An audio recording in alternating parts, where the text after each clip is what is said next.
Everyone, today ScorcherToys@anymoon.com is doing a classic toy review of the Yamato 160 scale YF-19. Back in 2011, I did a review of the Osamu gift set, and it's bothered me for a while that I didn't have content for all of the other releases. So today we're correcting that problem, and we'll be giving each of these toys their due, with two exceptions. It may sound wild, but I never purchased the first release of the Yamato 160 YF-19 because I heard it was a wet noodle of a toy with a crooked gun in fighter mode. I bought the second release, which was the same toy with more accessories and allegedly slightly altered manufacturing tolerances, making it a bit better to handle and straightening out that gun. I will not be covering the fast packs or the fold booster included with the gift set. Those items will be handled separately. I'm also leaving out the weathering version because we already have a lot on our plate. The first three releases in the lineup feature flip-top lids, and you know I'm a sucker for those. The later releases retain the packaging dimensions but drop that flip-top lid to save a buck. Before I got them, I assumed the Double Nuts and Bird of Prey prototype schemes were the same box with a sticker slapped on one of them to differentiate it, but that's not the case. Yamato printed two nearly identical boxes, and I like what they did with the orange 3 and the blue 4 over images of the toy, but unique boxes would have been better.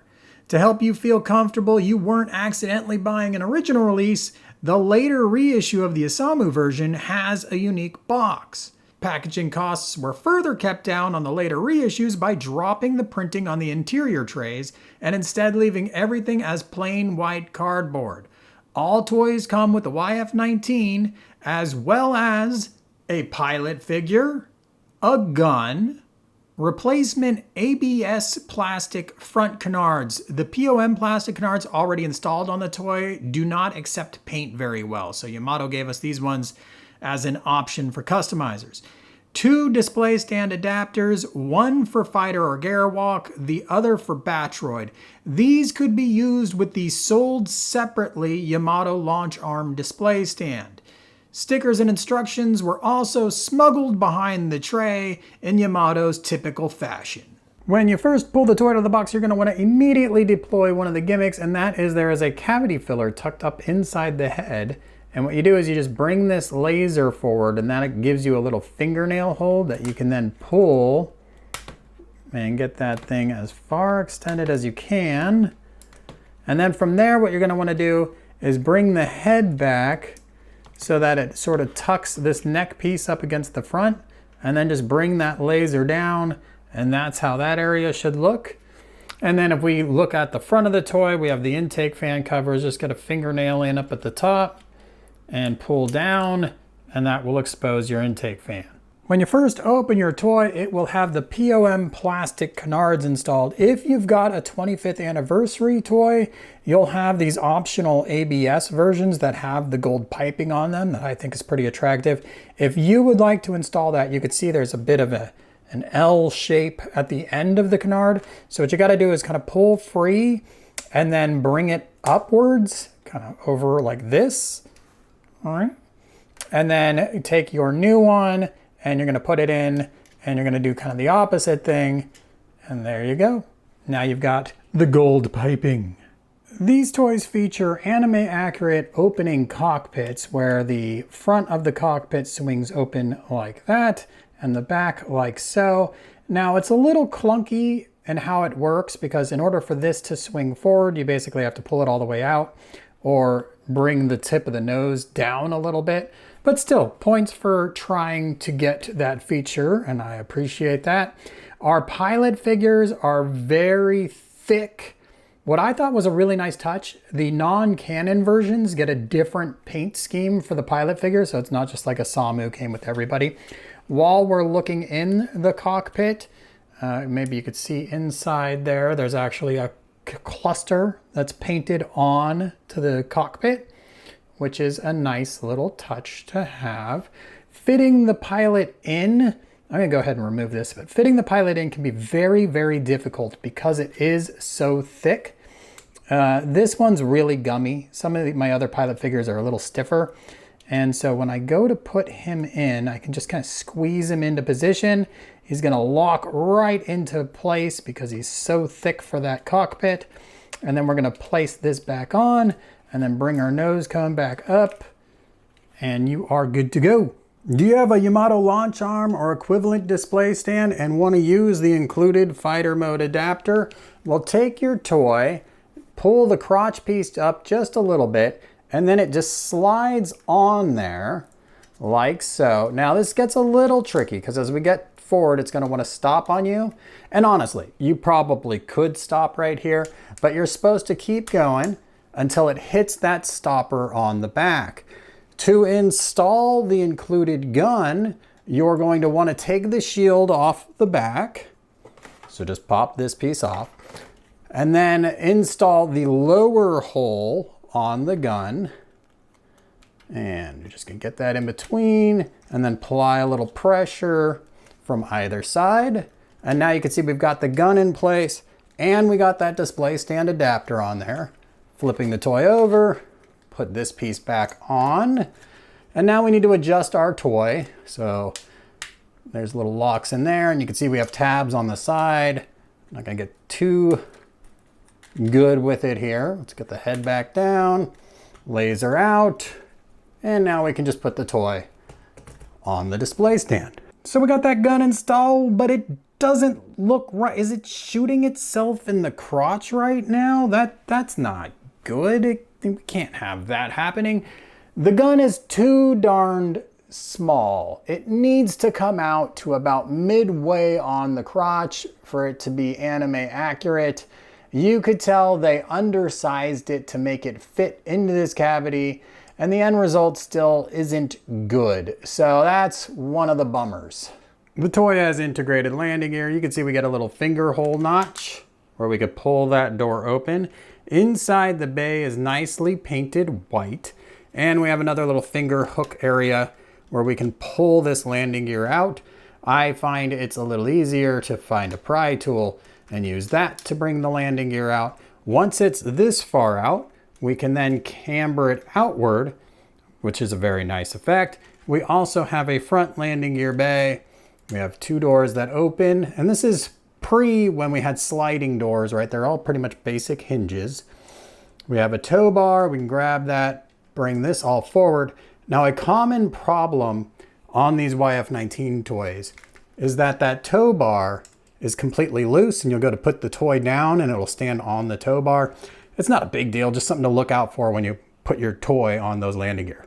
And here we have the toy on those landing gear, and it's got rubber tires, they spin, there's plenty of ground clearance, all positive notes there. This is the 25th anniversary version. And what Yamato did here is pretty interesting because we have this gold piping that we've already seen on those canards.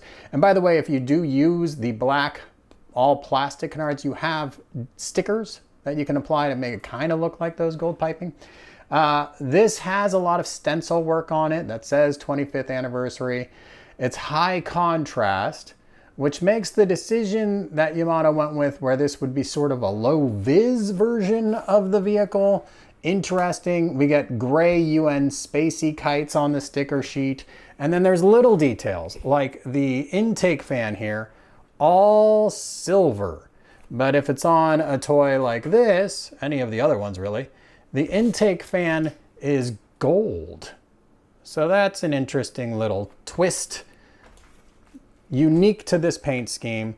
They also gave this a all black gun, which on other toys you've seen is gray. So nice little touches for the 25th anniversary scheme if you're into black and gold. Yamato gave us the non-canon Bird of Prey and Double Nuts toys. The Double Nuts name being somewhat unfortunate in the English vernacular. We believe it's because it's model 00, maybe? I don't know. It's the same paint scheme. One is orange, one is blue. This is totally subjective. It's gonna be up to you. I will say I was certain I was going to prefer the double nuts. It is a sharp looking scheme, even in pictures. And I thought, yeah, I like that a lot. I also like the idea of kind of a white YF-19 instead of the beige version. When I got my Bird of Prey though, this orange just pops so much that I thought visually this was the more interesting toy. So that's how it worked out for me. Your mileage may vary. Can you spot the difference between these two Isamu custom YF-19 toys? This one is a little darker than this one. This is the original release colors. This is the reissue color. And you could see that Yamato brightened things up a little bit. Allegedly, they also fixed some of the fit issues that we're gonna see on the original release. I say allegedly because these toys, no matter which version you have, is bound to have some fit issues. But if you like a brighter YF-19, Yamato gave you that option. This toy is 34 centimeters long, making it close enough to 1/60 scale, and the same size as the later Arcadia toy, and just a hair larger than the 33 centimeters of the Bandai DX. The Mecha and Macross Plus have extreme proportion shifting, so it's no surprise that the fighter mode profile line art looks sleek. It might seem impossibly sleek. But here's the Arcadia, and it was able to get decently close. If we layer the Yamato toy over the line art, you can see issues that range from incorrect proportions to totally wrong shapes. This section was not so affectionately dubbed the gullet, and was oft cited reason for why fans never really warmed up to the Yamato toy. It's a much closer approximation of the line art from the bird's eye. From this angle, the biggest issue is how far aft the wings have been positioned. There's also a little bit of chunkiness, but that's to be anticipated given the need to look decent in the other modes. Then there's this line art, which I suspect is crazy unrealistic. Here's a picture of the toy from a similar angle. I'm not going to draw any conclusions from this one, but I did the work, so I'm sharing it with you. Okay, so it's not the most line art accurate toy, but is that really why people didn't love it? The answer to that is no. It is one aspect for why people didn't love this toy. I think the bigger aspect is that it doesn't hold together well. Just in minor handling, these pegs come out. You can see the peg on the interior here already coming out. The hips frequently are coming out. You'll go to open a landing gear and this leg will come loose and soft on you. You'll touch the toy and a canard will go off in the wrong direction. And you can see I haven't done much to it. I'm not helping it at all, but it just, the shoulder isn't pegging into the leg strong enough. None of the pegs are quite strong enough to handle the toy and enjoy just whooshing it around. You feel like you're constantly readjusting something and it's just not fun. Call me crazy, but I am really digging the 25th anniversary version of the paint scheme. I think this toy looks really good, and gear walk mode, it's still kicking it. I like it. One thing that I did not mention previously when I was in fighter mode is that there is a misspelling of Excalibur that is stenciled on this toy. Not a huge deal. They got it right on the stickers that later came with the prototype versions. So Excalibur, maybe close enough. You're probably not going to notice it. You will notice, however, that the shoulder joints are a little sloppy. So you're going to go to like, oh, this will be cool. Pew, pew, pew. Oh, I got a droopy gun. Nobody wants a droopy gun on their toy. So that's a bit of a bummer. And I'm going to point out a few more little handling issues here. Let's grab a different toy. So this toy here is the fold release. It's very much like the original release of the YF-19, and boy, does it do a great job of demonstrating why this toy frustrated a lot of people in gear walk mode. First, there should be stoppers on these wings. There are not, so you'll be handling the toy and then next thing you know, you get a wing totally askew, and that's a bit of a bummer. Look at look what happens if I go to pick up the toy. What is that? Not a good thing. So the tabs from the hips are too soft. They just plop right out. The legs, instead of being splayed nicely, want to fold back inward. The wings droop down. You can see as soon as I touch the toy, a canard gets out of place. Very unfortunate handling of the toy in gear walk mode. If you go to play with it, oh look, the chest just completely pops out because there are no tabs that go into the chest from the wings, which is a major oversight. Obviously these things were all lessons that were learned on future YF-19 toys by Arcadia and by Bandai. So handling this toy in gear walk mode, unfortunately, just a mess. One other problem you may have noticed on my fold release is that the shoulders don't really stay up. It seems like this one does okay. This one just has no life left in it. It's just gonna fall down. So that can be frustrating. Another thing, we have this piece inside, and I think there's just like a width problem with mine, maybe a build quality issue, but this piece also frequently pops out on me. So build quality issues may abound. Another one I've seen is these vertical stabilizers in the back on the leg will droop down on some of these toys. They don't have enough resistance to stay in the upward position, and that can be pretty annoying during handling as well. A common and reasonable question is, if I get one of the later releases, like this Bird of Prey here, will the joints be tighter? Will I have more fun with that toy? And the initial impression I have is yes. I can pick this toy up, the hips don't immediately fall out, but you could see there is some gap starting to form there. So even with the tighter joints on later releases, it's still a bit of a struggle in this mode. Now, the toy does have some good articulation points, all of which were improved on later releases. But like the ankle here, we can go left and right, but it's not a ball joint. We can't twist anywhere here. We can bring the toe up, the heel back, and we can twist at the knee, which lets us get a nice wide stance, which is all good. And for the time was about what you would expect.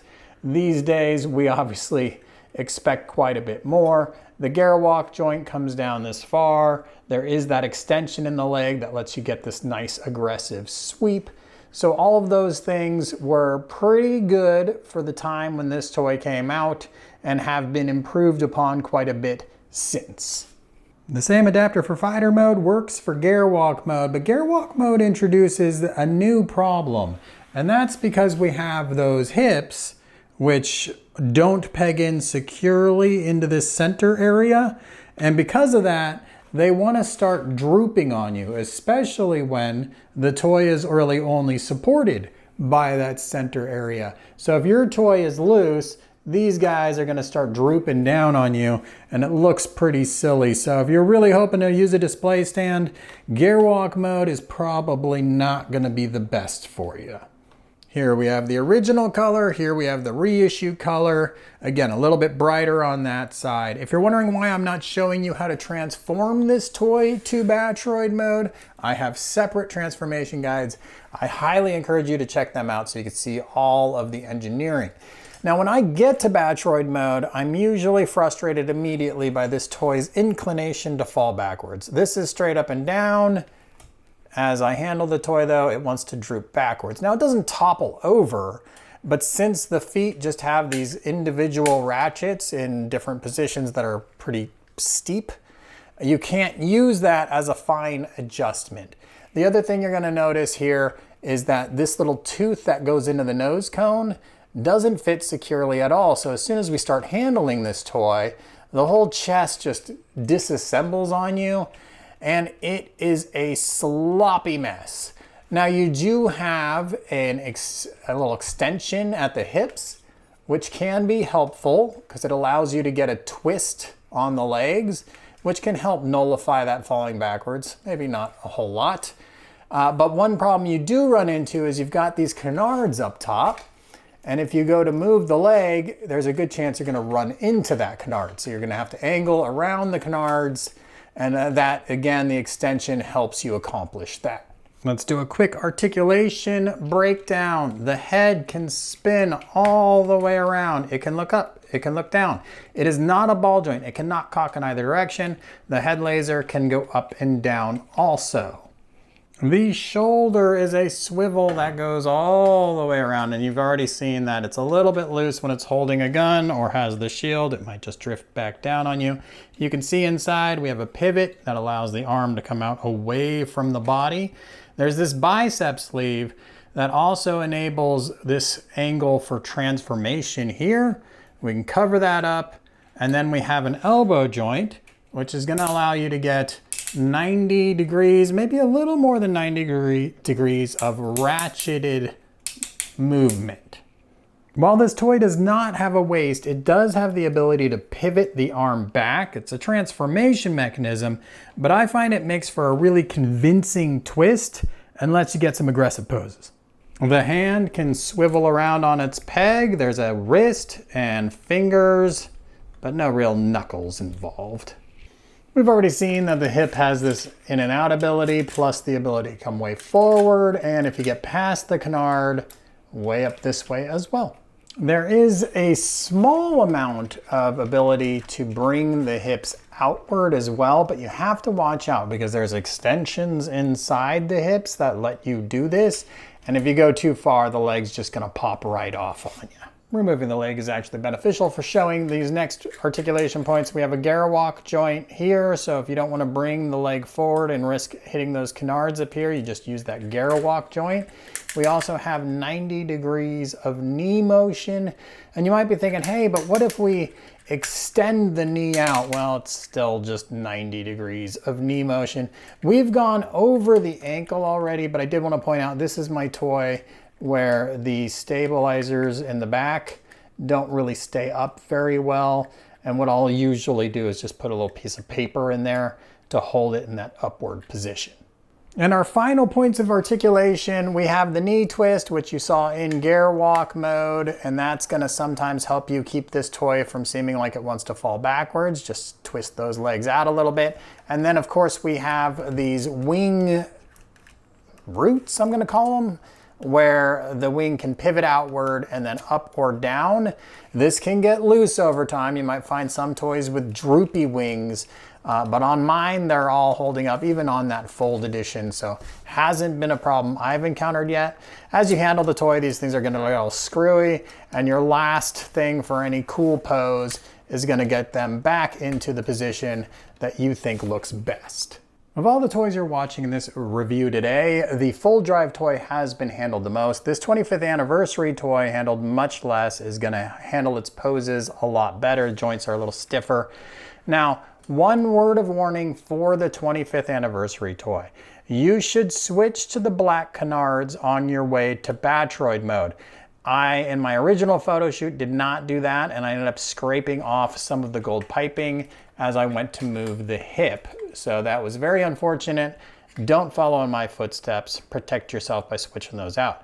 Now, one thing I did want to point out, Yamato went the extra mile and painted this interior area gray. I think that's a really nice touch, and it's true on all of the Yamato YF-19 toys. So a nice little accent piece there.